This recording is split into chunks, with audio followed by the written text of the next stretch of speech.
Hello, welcome to the March 9th, 2015 edition of Bracketology, or as I like to call it, bracketeering, because what Bracketology has become is a dog and pony propaganda show ran by the NCAA. You saw the selection committee had get on CBS yesterday, and he effectively, as usual, dodged every question. Of course, CBS is a partner of the NCAA propaganda show, and there's going to be several teams that are about to be on the receiving end of one giant screw job. There are only so many at-large bids. I understand that there is going to be a team that's going to get the shaft. We saw it in football. At least they had the bids, had the projections out in the open every week, which led to some criticism because TCU got up to number 3, and then when Ohio State destroyed Wisconsin 59-0, Ohio State got in the field and they could not snub undefeated Florida State. So was TCU. I got the shaft. But I could see that one. It wasn't that big a deal for me. What really gets me is every bracketologist of state-owned media outlets. We could be talking Jerry Palm, we could be talking Joe Lunardi, somebody at Yahoo. Every single one of them has Wisconsin in the same regional as Kentucky. And what really doesn't make sense is all of a sudden, geography's we want to reward Wisconsin for geography.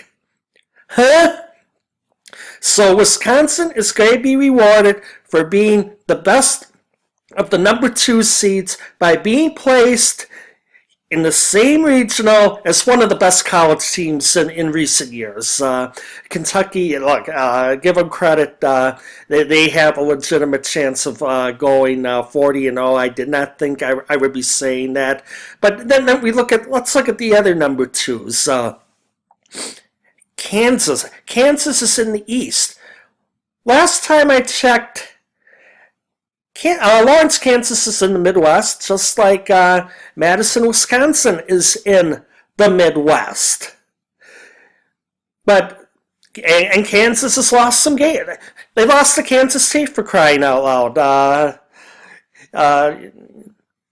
It's like, I don't know how Weber there still has a job in Manhattan, but here, and you could say Wisconsin could win the Big Ten tournament and jump in the number 1 line, but we have to have 2 ACC teams on the 1 line. That's a rule. That is a rule by the selection committee. That is propaganda. At Duke and Virginia, the NCAA is in bed, and Dick Vitale and the other globalist with ACC basketball. We know Duke or Virginia will, just because they're in the same conference, in the same tournament, one of them will lose. But I don't think it's going to get either one off the 1 line. If Villanova tumbles, that might be something there. But other than that, you heard what the committee had said.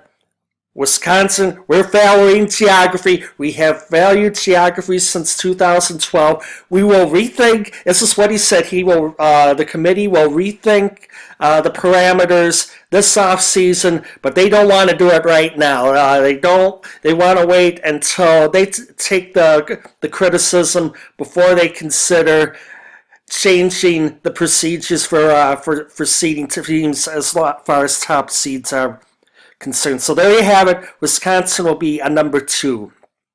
Another question that the committee had, he of course dodged. Murray State lost a close one. Belmont, great team, hit a late 3. So after winning something like 26 games in a row, Murray State will get the shot. They're not on the bubble. They're not the last 4 in. They're not even the first 4 out. They are the next 4 out. And they asked the committee, had out, stage question. They said, well, by winning the regular season, we automatically have Murray State under consideration. Okay, they are under consideration for 5 seconds like the other 336 teams in the NCAA. Murray State is not going to the NCAA. Murray State enjoy the NIT. That's what it is. And then you look at the other bubble teams. Here, this is Lenardi. He has Texas, BYU, Indiana, Temple on the lines for being the first 4 teams. The first 4 has become a propaganda show that is a pretext for the NCAA eventually expanding the tournament to 72, 80, or even 96 teams, whether the fans like it or not. That's the first 4 is the first step to expanding the additional round of the NCAA tournament. And we have to have Indiana. We have to have Tom Crean in that first 4. You know, Indiana is good for business. It's Indiana. Let's see. Lost handily at Ohio State. Lost handily at Purdue. Lost handily at Wisconsin. Lost at Maryland. Lost at home to Purdue. And lost at Northwestern. 3-game losing streak. Look at the body of work. Look at the body of work, folks. Hey, they're in. Indiana's in. Just look at this body of work. Look at all these L's. Indiana deserves the benefit of the doubt, playing a horribly tough schedule. Look at they had to. They had to play Louisville. I mean, they got them at home, but they had to play Louisville. Eastern Washington is a good loss. And it is a great loss. You know, quality. You know, they're in the tournament. They're listed in there somewhere. Yeah, there you go. Eastern Washington. They're going to have them against Gonzaga. I might even give them a shot in that game. But that's how the NCAA, they love Texas. ESPN has their own network. The only school that literally has their own network is the Longhorn Network. So that is a giant screw job. Why you will see Indiana in the field and Texas in the field, no matter what. Lenardi has BYU in.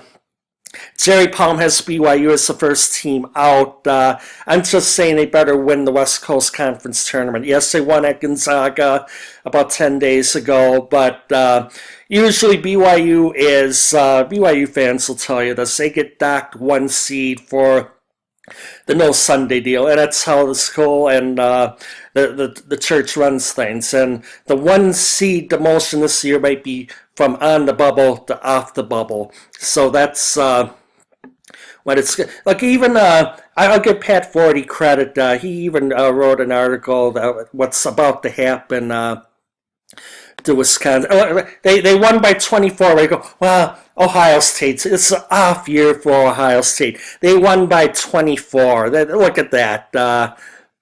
And you know, I don't want to hear the talking heads. I don't want to hear Jim Nance. Here is Frank Kaminsky. Here is your player of the year. That's going to be... Actually, Wisconsin fans disagreed with me. I said they're giving that thing to Jahlil Okafor. He has... They go, well, Kaminsky's a senior. Well, it's not a career achievement award. It's for the best player of 2015. It doesn't matter if you're a senior, a freshman, or still in kindergarten. And Jahlil Okafor, similar stats with a much higher field goal percentage. Plus, he has the Duke propaganda machine behind him. So there you go. There is your bracketology.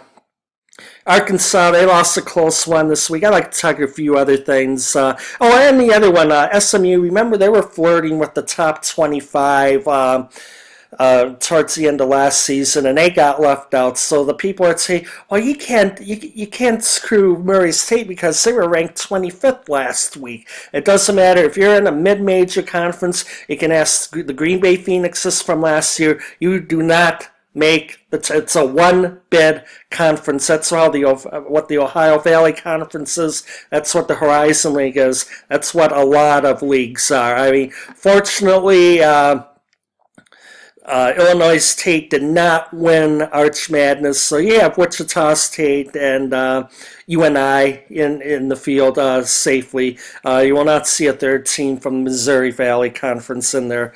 But there it is. I'll look for Wisconsin to be in the same bracket as Kentucky. Look for if you're an Indiana Hoosiers fan or a Texas Longhorn fan, don't worry, your teams will be in the first four.